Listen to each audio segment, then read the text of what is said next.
So welcome back. I know we spoke earlier, but I mean, now you're here in Arizona. I mean, now you're seeing all the people, all the faces. You're around everything. Is the field changing at all now that it's actually fight week? It's real. You know, I just saw Donald out there, the Cowboy. You know, it's just I'm glad to be back. You know, it's a weird feeling, like when you're being the fighter versus when you're here to like coach and help out everyone else. Like the nerves, like it's different. I don't know if it's necessarily more intense, but it's just different. You know, like it's maybe a little less intense. I think when it's my fight, I have some influence on what's going to happen. When it's coach, it's kind of like, oh, I hope he does this, hope he does that, or whatever. It's different. I know you said you thought about, fighting the whole time, because it's what you love to do. But did you think about, like, signing posters? That's not fun. Like, media day. That's not fun. Like, did you think about all the other stuff? So this is easy. Media day is no problem, right? Signing the poster is definitely a pain in the ass, right? It's probably, like, my least favorite part of fight week. Like, they say it's always the same number. I don't believe them. I would like to sit there and count every single time. Like, it's 140. It's always been 140. I remember when you used to tell me it was always 110 or it was always 70. It's like, it's always been 70. Yeah, okay. I don't believe it. Well, you've just been around longer than most of them. Yeah, right. Yeah, true. Yeah, I predate most of the people around here. I don't know like how I am in the seniority list, but there's not many staff members here. I think maybe Sean Shelby and Donna might be the only ones that have been around longer than me. I don't know. So you crossed paths with Cowboy out there. Was there any conversation at all? I mean, are there mind games? I mean, you guys have been around forever. I mean, we both been doing it so long. I don't think it's going to change anything. He's like, is your family coming on? I asked him, but it's all good. Like, we're friendly, but I promise we will try to murder each other on Saturday, right? It's like that's what we do. Like I have like guys that are like help me train for this fight. That like we're sparring, we're doing hard sparring. I'm like I tortured some of my sparring partners. You know what I mean? Hitting them with elbows, hitting them with knees. Just like trying to knock them out. Like that's what I do to my friends, help me get ready. And there's no money in the line right now. It's okay now that we're competing for real. This is the real deal. We will try to murder each other.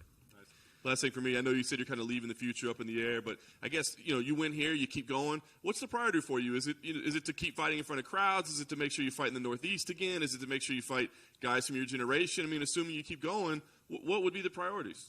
I mean, I have to like all three. I have to like the opponent. I have to like the date. I have to like the location, right? I heard that they're maybe coming to Boston in the fall.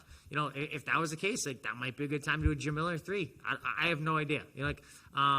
But I have to like all three. If I like all three, I'm down. Like, my big thing was, like, after the last fight, I kept telling Sean Shelby, send me names. Send me names. I might tell you no, but keep sending me names. Keep offering me fights, and I will take one when I like it. I don't feel like I have to fight. We opened up a gym in Rainham, Massachusetts. We moved my gym during the pandemic, which is a little sketchy, a little scary. But moved into like a way bigger, better spot. Like the gym's taken off. I'm totally happy running the gym and focusing on the gym every single day. But we took a little 2-month vacation on that. Like I was, did a little less planning gym stuff and more just like running my classes and doing my workouts and getting out of there. But I'm perfectly happy doing that. So if this is the last fight, then that's cool. If it's not the last fight, then that's good too. Just keep sending me names. Keep sending me names.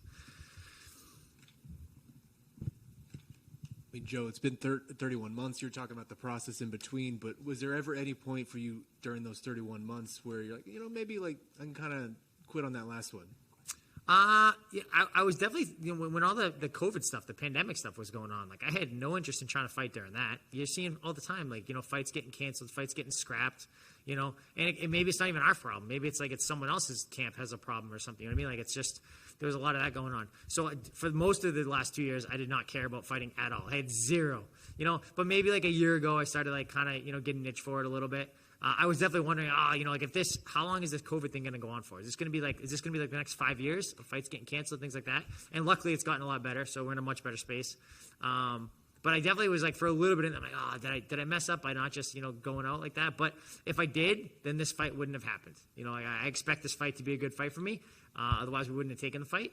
But like, I think it's hard to go and second guess it after the fact. So about how long was it that you were feeling like, I think I'm ready to jump in here? I want to say like last maybe April or May, around this time last year. I had heard that the UFC was maybe coming to Boston in the fall.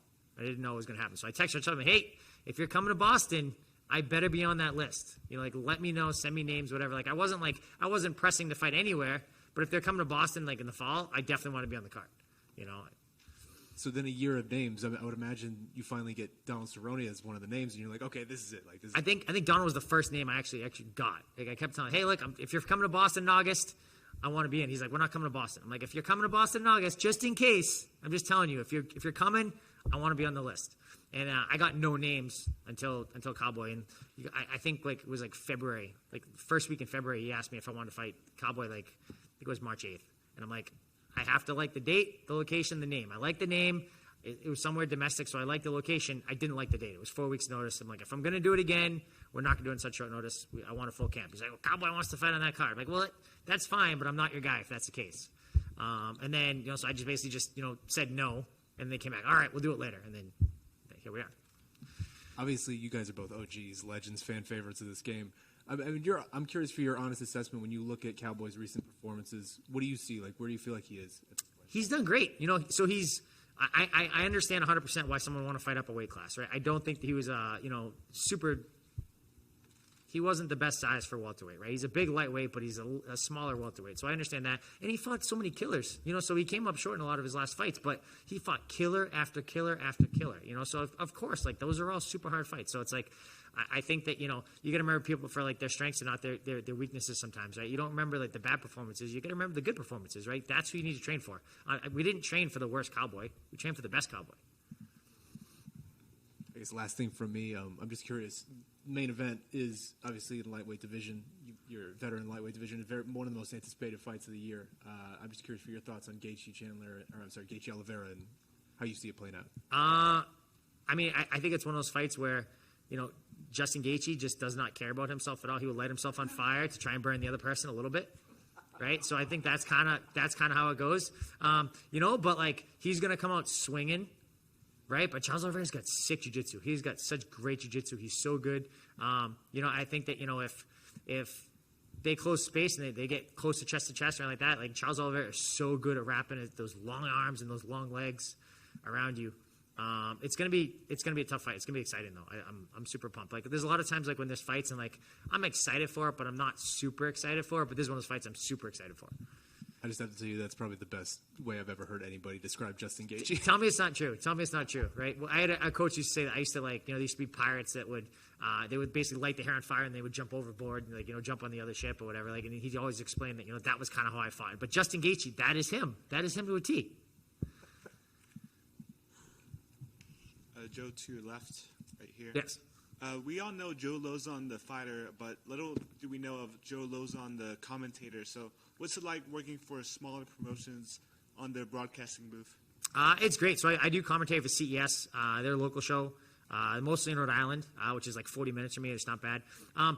It's easy to talk about fights. It was hard for me, but like the professional aspect of it, of like trying to not talk over people, right? It's easier to get like two buddies, you kind of talk and like you kind of cut each other off a little bit, but it doesn't matter because it's conversation. It's so different for me when it was like, trying to like actually have the play-by-play person kind of like tee it off and lead off to this, and you get the sponsor reads in and all that sort of stuff. So like it was a little bit hard on that. Same way like for my gym, it was easy for me to teach good classes. It was hard to run the actual business. Like it took time. It took you got to figure it out. So, but I love doing commentary for CS. It's definitely something I enjoy doing.